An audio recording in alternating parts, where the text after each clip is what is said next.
Hey there folks, so welcome to Spectrum Pulse. We talk about music, movies, art, and culture.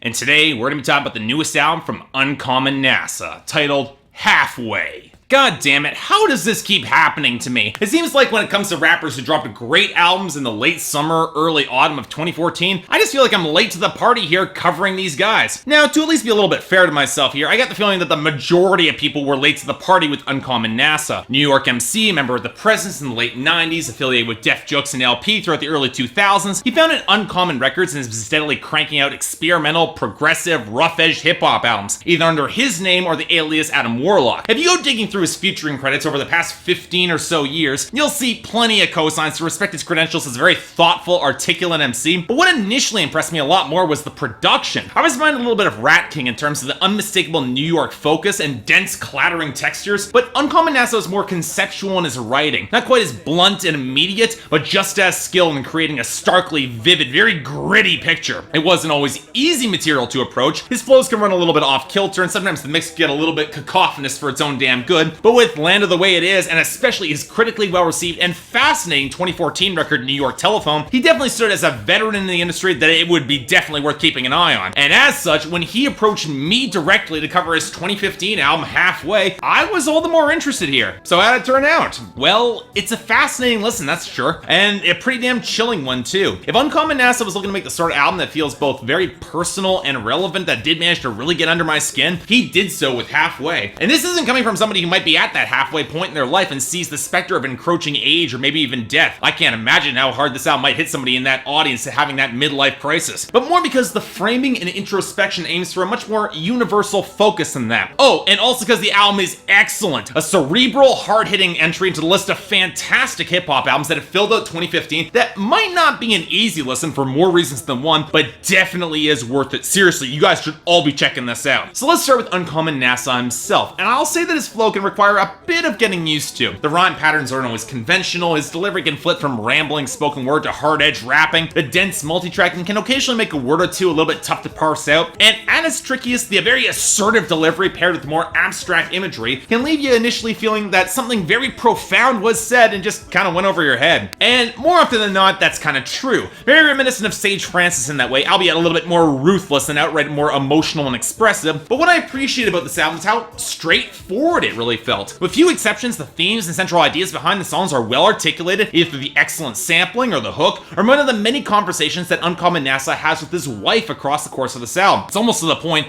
but while there are some guest stars like the more contemplative short fuses on Ghost Over Your Shoulder, and verses from album producer Black Tokyo and Carl Kavorkian on Having Too Good a Time, Uncommon NASA's personality and delivery really does overshadow them all, and the one place it doesn't is the absolutely excellent verse from Sketch 185 on Skin Tell Stories, a more conceptual track exploring the metaphor of skin as a track mark of time and experiences and how to communicate the realities of skin color in America to his children of mixed race. How he only hopes that oppression in the past might be fiction for them now. That is, if he and his generation did their jobs right. Yeah, I might as well dive straight into the lyrics and themes of this album because they are shockingly dense. Starting from the basic premise of contemplating mortality at the halfway point of your life and then exploding outwards from there. And while some of the underlying paranoia that was laced throughout the background of New York Telephone does come through here, Uncommon NASA is smart enough to put together a number of facets to the melancholy that he feels. The paralyzing distraction that can come with contemplating death instead of living life now. The hyper-detailed pipe dreams that materialize and we realize there's so much more we want to do, we're just running out of time. The awkward fear that comes with the knowledge that every sleep might be his last. A fear even he seems to think is insignificant, but it still does bug him. Hell, one of the running motifs is that we think more about death and mortality when we are at our best, contemplating the greater loss and legacy all the more. But not just that, because there are also songs that dig into the relationships around us encroaching that mortality. While I do think Love the Cold Like a Brother meanders a little bit, I do find the underlying concepts intriguing, how he doesn't really have that familiar bonds but a window to his fans through his music, but he knows on some level that's not as deep as have a family connection. At least the questions of why the young are brought down by the old, especially when they might be in the same lane, relating to more of those younger and older than those at our same age. And that takes us to arguably the most cerebral and abstract track on this album, and easily one of the best, The Study, which plays out almost like an impressionist murder mystery. story. Two friends at a party in the titular room, but one has been poisoned by the other, and the poisoner doesn't know his target. A strong, tragic story, especially considering the open metaphor of how we can drive away people in our obsessions, even those closest to us by accident. The most chilling thing, that said friend might not ever get to be replaced, because when we get to a certain point in our lives, we can't make any more old friends. There just isn't enough time. Now,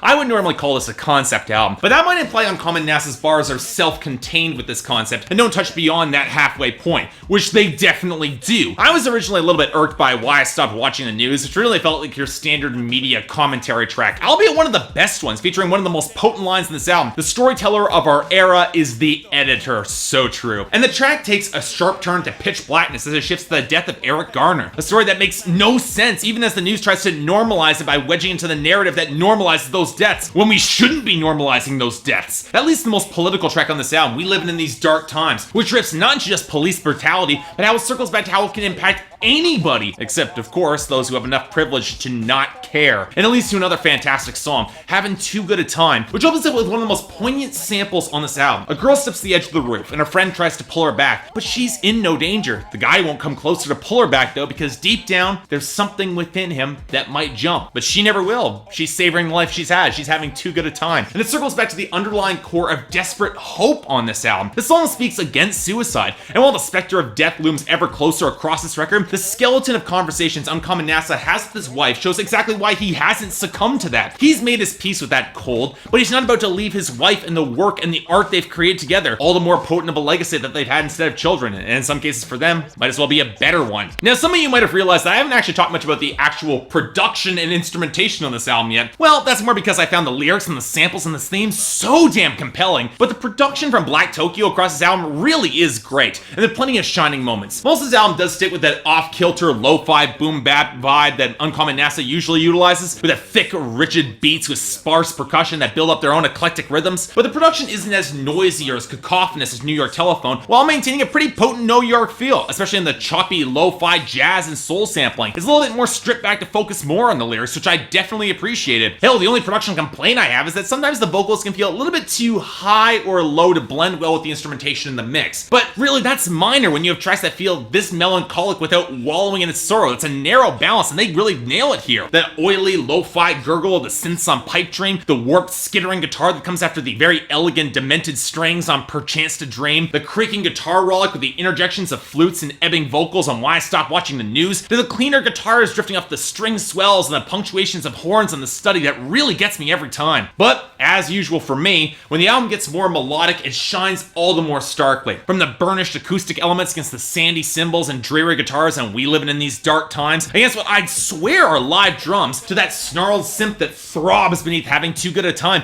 with a really great subtle vocal flourish to punctuate that song, to the very bright cascade of keys against borderline R&B vocal coups around the ends of a surprisingly spacious mix. There are a few instrumentals I don't quite love. Ghost Over Your Shoulder feels like it's missing a bit of a change up in its melody. The vocal sample against the evolving guitars on Music Is Our Children doesn't quite connect as well as I'd like for me as an album closer, and Clown Cars just feels a little bit too sparse for me with only that faded chime in the beat. Probably my least favorite song instrumental, even despite a pretty potent message discussing the false positive society in children as it tries to delude itself out of the mortalities it packs itself ever tighter with its eyes shut. But you know what, at the end of the day, when the writing is this incredibly solid and deep and the presentation this organic and complex, I can't complain all that much. Halfway by Uncommon NASA is not a particularly easy listen. Let me stress this. It's dense, it goes for stark emotional truths and expects the audience to keep up and bear all of them, but it's a sort of layered consideration of one's own mortality that comes with real experience from an industry veteran, and I can't deny that. So for me, a very strong 8 out of 10, and of course I'm recommending this. Again, I might have gotten to Uncommon NASA late, but halfway in,